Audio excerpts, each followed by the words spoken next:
Subsidy আছে আজি শুভ উদ্বোধনতে প্ৰায় 5-6জনমান ব্যক্তিয়ে আমাৰ ইয়াত পাছবুক খুলি আমাৰ অফিচ উদ্বোধনী হেৰিত উদ্বোধন যোগালে তাৰ কাৰণে মই নথৈ আনন্দ পাইছোঁ আৰু সেইবাবে মোৰ কৃতজ্ঞতা জ্ঞাপন কৰিছোঁ লগতে আপোনালোক আমি প্ৰায় 10টামান বজাৰ পৰা ইয়াত আছোঁ আমাৰ বাইদেউ শ্ৰীমতী ৰূপালী পাঠক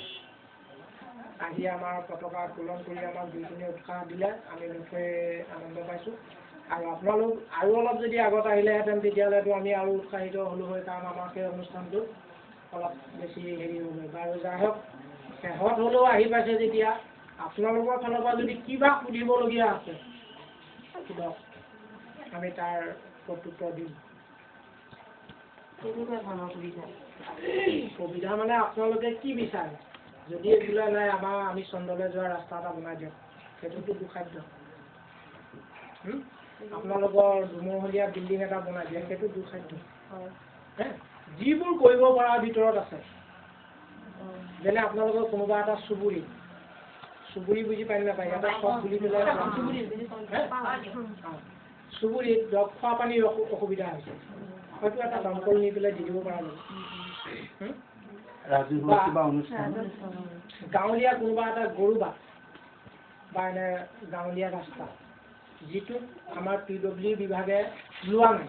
তেনেকুৱা ৰাস্তা পদূলি যদি একেবাৰে ভাঙা চিঙা হৈ আছে বা বেয়া হৈ আছে সেইটো ঠিক কৰি মেৰামতি কৰি দিয়া এনেকুৱা কিছুমান কোনোবা আত্মসহায়ক গোটে যদি বিচাৰে ঋণ হিচাপে লোন তেতিয়াহ'লে লোন দিয়া হ'ব আৰু সেই লোনটো ল'ব যাওঁতে কিন্তু আপোনালোকে স্কিম আঁচনি অনুপাতেদিহে ল'ব পাৰিব কিহৰ কাৰণে ল'ব আপুনি লোনটো কিহৰ কাৰণে ল'ব আপুনি পইচাটো নি ঘৰত কাপোৰ কানি কিনি খাই বৈ থ'লেতো নহ'ব ন যিটো টকা নিব সেই টকাটোৱে আপোনালোকক উন্নতি কৰিবৰ কাৰণেহে দিয়া হ'ব নিয়ে সেইটোত চাবচিডি দিয়া হ'ব আৰু চাবচিডিৰ শব্দটো আপুনি কৈছে চাবচিডিৰ শব্দটো কোৱাত মই বহু মানুহক কৈছোঁ এই বিষয়ে মই এতিয়ালৈকে ইয়াৰ বাবে প্ৰায় 150-200টামান আত্মসহায়ক গোটৰ মিটিঙত এটেণ্ড কৰিছোঁ চাবচিডি ল'লে য'ৰ পৰা টকা নিব যিটো বেংকৰ পৰা টকা নিব সেই বেংকটোহে লাভৱান আপোনালোকে কি বুজি পায় মই নাজানো মই যিখিনি জানো মই সেই কথাটো কৈ আছোঁ বেংকটোহে লাভৱান কিন্তু আমাৰ সাধাৰণ শ্ৰেণীৰ মানুহখিনি লাভৱান নহয় কিন্তু এনেকুৱা টকা সুদে মূলে আদায় বেংকক নিদিব তেতিয়ালৈকে আপোনাক সেই 5,000 টকাটো নিদিয়ে তেতিয়া আপুনি বুজি পাওক আপোনাৰ কেইবছৰৰ কাৰণতে দিলে আপোনাৰ হয়তো 5 বছৰৰ কাৰণে আপোনাক ঋণটো দিছিল আপুনি 5 বছৰত যদি সেই ঋণটো মাৰি শেষ কৰিব নোৱাৰিলে তেতিয়াহ'লে আপুনি এই 5,000 টকাটো আপুনি কেতিয়াও নেপায় কেতিয়াও যেতিয়ালৈকে আপোনাৰ ঋণ পৰিশোধ যিদিনাখন হ'ব যিজন বেংক মেনেজাৰ থাকিব তেওঁ আপোনাক এখন ক্লিয়াৰেন্স চাৰ্টিফিকেট দিব যে আপোনাৰ আজিৰ পৰা ঋণটো পৰিশোধ হ'ল সেইবুলি এখন কাগজ দিব পিছত তেতিয়াহে আপুনি আকৌ এপ্লাই কৰিব যে মোৰ চাবচিডিৰ পইচাটো দিয়ক আপুনি হিচাপ কৰি এতিয়া চাওক এই 5 বছৰত আপুনি সুদে ক'লে কিমান টকা দিব গতিকে মই তেনেকুৱা এটা উদাহৰণ দেখুৱাইছোঁ এখন ট্ৰেক্টৰ পাৱাৰ টিলাৰ এতিয়া সৰুবোৰ হাতৰে ধৰি বুজি পাইছে আৰু হেণ্ড ট্ৰেক্টৰ আপোনালোকে যদি টিভি চাইছে দেখা পাইছে মঙলদৈ সৰু মানুহ অলপ মানে মহিলা আত্মসহায়ক গোট এটা এখন পাৱাৰ টিলাৰ দেখাইছে বৰ ধুনীয়াকৈ দেখাইছে 95,000 টকা আৰু সেই ধাৰটো মাৰিব লাগিব 9 বছৰৰ ভিতৰত 95,000 টকা 9 বছৰত আপুনি ধাৰটো মাৰি সম্পূৰ্ণ কৰিব লাগিব 95,000 টকা 9 বছৰত যেতিয়া ধাৰ মাৰিব সুদে মূলে 1,33,000 কিমান টকা হয় আৰু আপোনাৰ এনে যদি ডাইৰেক্ট আপুনি কেছ টকা দি কিনি আনে তেতিয়াহ'লে 1,26,000তে হ'ব কিন্তু আপুনি 1,33,000 কিমান টকা দিবলগীয়া হ'ব কিন্তু তাতে চাবচিডি আছে 1,26,000ৰ পৰা আপুনি 95,000 টকা আপোনাৰ চাবচিডি আছে কিন্তু আপুনি দিলে কিমান 33,000 কিমান টকা দি দিলে এতিয়া লাভটো কোনখিনি ধৰিলে ছাবচিডিটো শুনিলে যে 1,20,000 95,000 31,000 টকা মোক দি দিছে কিন্তু ঘটনাটো কি হয় সেই কথাটো বুজি নাপাওঁ মই সেইকাৰণেই কৈছোঁ ছাবচিডি ল'লে লাভ হয় বেংকৰ আপুনি যিমান দিন দেৰি কৰিব তেওঁলোকৰ লাভ আপোনাৰতো এনেই নহয় আপোনাৰ প্ৰতি বছৰ আপুনি সুদৰ পইচা সেইটোতো কেতিয়াও ৰেহাই নিদিয়ে যদি নিদিয়াকৈ থাকে তেতিয়াহ'লে আপোনাৰ নটিচ দিব 3বাৰ নটিচ দিব 4ৰ্থবাৰত আপোনাক পুলিচ ইনফৰ্মেশ্যন কৰাব আপুনি পইচাটো যিকোনো প্ৰকাৰে দিব লাগিব আজি নোৱাৰে 10 বছৰৰ পিছত হ'লেও কিমানকৈ দিয়ে কোৰ্টত গুচি যায় কেছটো কোৰ্টলৈ গুচি যায় গুচি গ'লে কোৰ্টত মেজিষ্ট্ৰেটে সুধি দিয়ে যে আপুনি টকাটো কিয় দিয়া নাই যে মোৰ এনেকুৱা অসুবিধা হ'ল এতিয়া আপুনি কিমানকৈ দিব পাৰিব কওক বোলে মই 100 টকাহে দিব পাৰিম অঁ মাহে আপুনি 100 টকা দিব যেতিয়া শেষ হয় হৈ তেতিয়া লাভটো কি হ'ল আপোনাৰ আৰু বাঢ়ি গ'ল আগতে 1,000 টকা মাহে দিব লাগিছিল 1,000 টকাকৈ দিব নোৱাৰা বিনিময়তে আজি বহুত বাঢ়ি গ'লে 100 টকা দিবলৈ যাওঁতে সুদৰ পইচাটোতো তেওঁলোকে কেতিয়াও ৰেহাই নিদিয়ে অঁ একে 150 টকা দি আপুনি এখন পাছবুক খোলক আৰু মাহে থয়নে মাহে কিমানকৈ থ'ব পাৰে 100 টকা পাৰে 50 টকা পাৰে 20 টকা পাৰে আপুনি থৈ যাব আৰু কি সুবিধা লাগে অন্ততঃ ৰেজিষ্ট্ৰেশ্যন কৰা 3 মাহৰ পিছতহে আপুনি কিবা সুবিধা বিচাৰিব পাৰিব তাৰ আগত নোৱাৰিব গতিকে কম টকা লৈ যাওক ধৰক আপুনি আপুনি 50জনী বা 100জনী হাঁহ পুহিবৰ কাৰণতে আপুনি পইচা লৈ যাওক 100জনী হাঁহ কিনিবৰ কাৰণে কিমান লাগিব খুব বেছি হ'লে আপোনাৰ 1500 টকা হ'লে আপুনি পুহি এবছৰ পুহি কৰি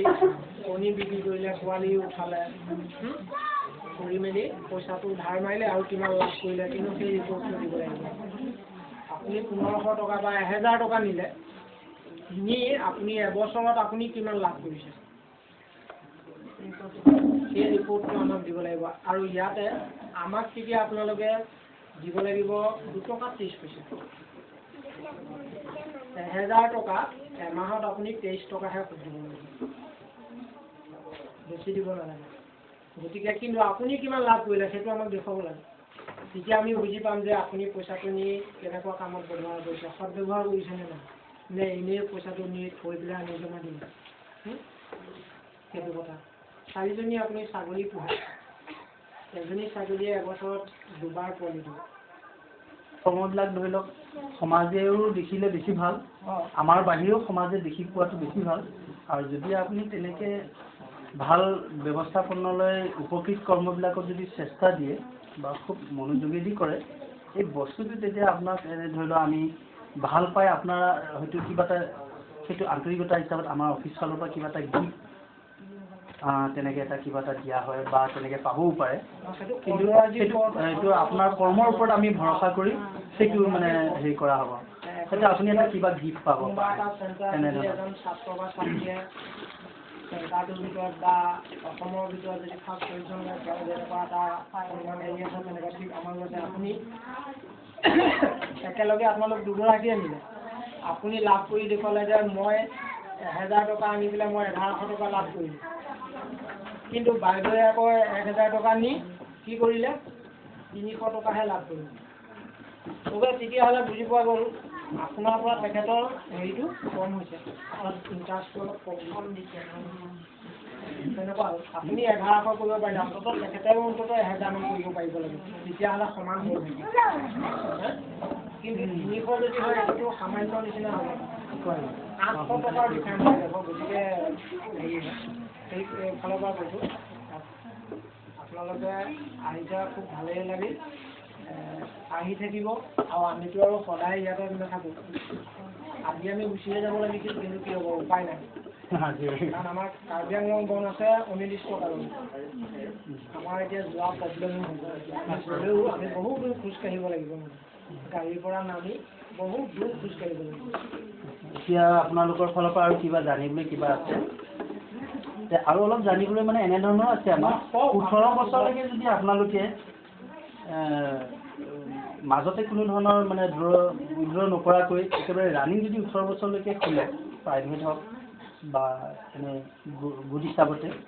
18 বছৰলৈকে হেৰি খুলিলে আমাৰ ফালৰ পৰা এনে ফুল ৱাল ঘৰ 3টা ৰুমৰ সেইটো গিফ্ট দিয়া হয় তাত। গতিকে গোটেইজনী মহিলাক, কিন্তু সেয়া জনে প্ৰতি লাখৰ ওপৰত হ'ব লাগিব। তেনেধৰণে সুধিছে সেইটো কথা আপুনি বুজি পোৱা মতেদি মই বুজি পাইছোঁ আপুনি কি ক'ব পাৰিব। আত্মসহায়ক গোটটোৱে যদি 18 বছৰলৈ ৰাখে প্ৰতিগৰাকী মহিলাকে দিব নোৱাৰে। প্ৰতিগৰাকী লাখৰ ওপৰৰ কথা কৈছে। যদিহে প্ৰত্যেকে বেলেগ বেলেগকে খুলি তেনেকে ৰাখে তবে তেতিয়াহে পাৰিব, কিন্তু যদি সমূহীয়াকে খুলিছে তবে এটা দিয়া এটা একাউণ্টছৰ এগেইনষ্টতহে এটা গতিকে জনে প্ৰতি তাৰমানে লাখৰ ওপৰত হ'ব লাগিব। আৰু তেনেধৰণৰ 35 বছৰলৈকে যদি ধৰি লওক খোলে সেইটো আপোনালোকে লাষ্ট টাইম সিটো খুদে মানে পাবই, আৰু সিফালে বিনিময়টো আপোনালোকে পেঞ্চন এটা পাব তাৰমানে বৃদ্ধ পেঞ্চন তেনেধৰণলৈকেও আছে। আৰু এইটো কি কয় আপোনাৰ ভাগ্যশ্ৰী মহিলা কল্যাণ, ভাগ্যশ্ৰী শিশু কল্যাণ এনেধৰণৰ এইবিলাকো আছে। বৃদ্ধ পেঞ্চনটো বৰ্তমান আমি এতিয়ালৈকে আমাৰ হোৱা নাই, কাৰণ 35 বছৰ হ'ব লাগিব নহয়। আমাৰ অনুষ্ঠানটো জন্ম হৈছেহে 2000 চনত, গতিকে কিন্তু সেই আঁচনিটো আমাৰ আছে, নাইকিয়া নহয়। যদি 35 বছৰলৈকে ৰাখে তাৰ পিছৰ পৰা প্ৰাপ্তবয়স্কৰ বুলি পেলাই বৃদ্ধ পেঞ্চন এটা এইটো দিয়া হয়। আৰু সেই বস্তুটো ভাৰত চৰকাৰৰ যিখন যোজনা আছে তাৰ অধীনত যেনে ধৰণৰ বস্তুটো আছে নহয় সেই ধৰণতে দিয়া হয়। আৰু সেই বিষয়ে ডাঙৰ আমৰা কৰিয়ে থাকিম, আপোনালোককো লগ পায়ে থাকিম চাগে, আৰু আশা থাকিলে আপোনালোকে আহি এনেকৈ আকৌ আমাক যোগাযোগ দি যদি সহায় কৰে পিছত আপোনালোকৰ আশীৰ্বাদতে চাগে আমি কিবা নিশ্চয় কৰিব পাৰিম। তাৰমানে আপোনালোকৰ কাৰণে কৰিম, আমি নিজৰ ব্যক্তিগত হিচাপত কৰিব সহায় কৰে আমি আপোনালোকক সহায় কৰিব পাৰিম। কাৰণ এটা ঘটনা এইটো চাব, আমি সুদূৰ কাৰ্বি আংলং এদিন সম্পূৰ্ণ লাগে গৈ পাওঁ। যোৱাকালি মই আহিছোঁ 8 বজাতে গাড়ীত উঠিছোঁ, কিন্তু ইয়াত ৰাতিহে আহি পাইছোঁ।